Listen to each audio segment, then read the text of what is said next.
Hello everyone. Today we are going to work on finding measurements of parallelograms. We are going to find the perimeter and area of this figure given on the left hand side, A, B, C, D. But before we go further into that, let's discuss the properties of parallelograms.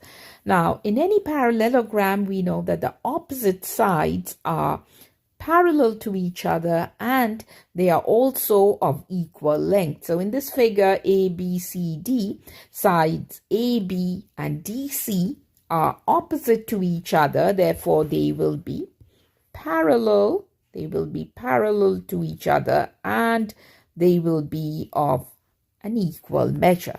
Likewise, sides AD and BC are opposite sides. Therefore, they will be parallel to each other and they will be of equal length. All right.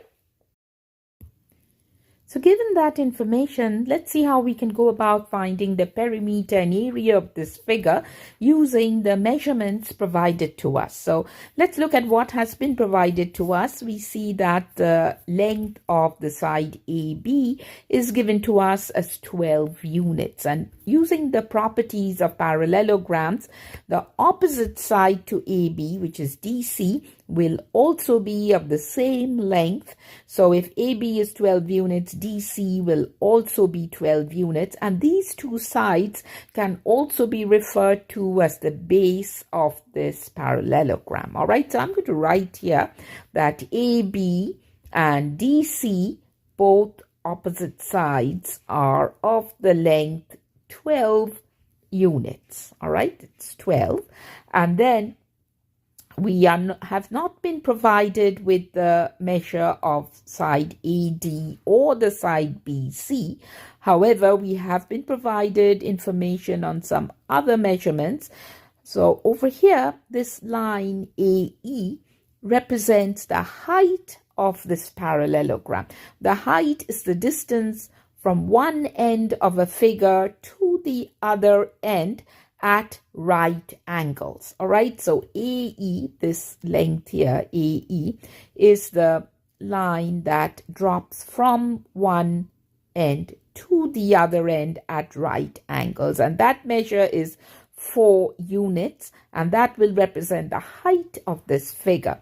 So AE, which is also the height of the parallelogram, is equal to 4 units. And then they've also given us the measure of this line segment DE. All right, DE is 3 units.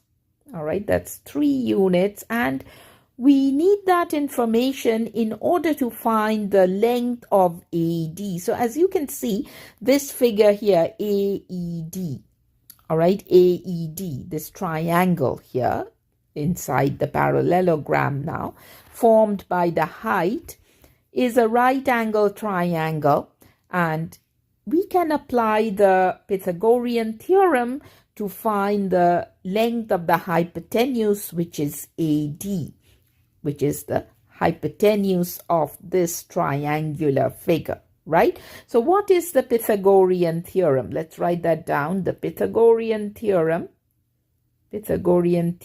says that, all right, the hypotenuse, in this case AD, will be, so it says C squared equals A squared plus B squared, correct? So C being the hypotenuse of the right angle triangle, and A and B can be any of these sides. All right, you can use them interchangeably.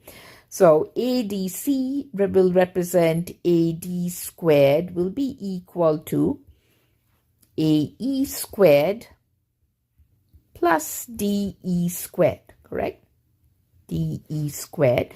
So AD squared will be, how much is AE? 4 squared, plus DE is 3 squared, correct? So that gives us AD squared equals 16 plus 9, which is 25. So if AD squared if AD squared equals 25, then AD would be the square root, right? You take the square root of both sides. AD will be square root of 25, which is 5 units, correct?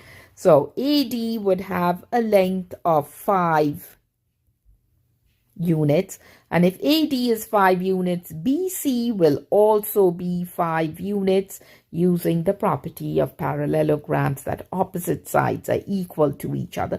So I'm going to write here now AD equals BC, which is equal to 5. And how did we get that measurement? By applying the Pythagorean theorem on the triangle AED.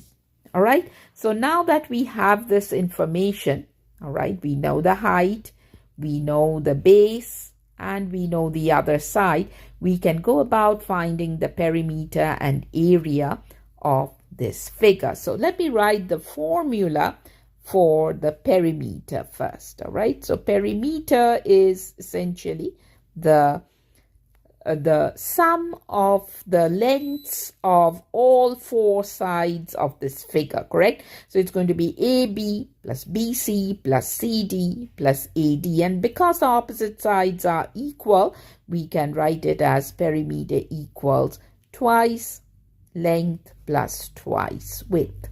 All right. So let's denote the side AD to be the length and the side AB to be the width.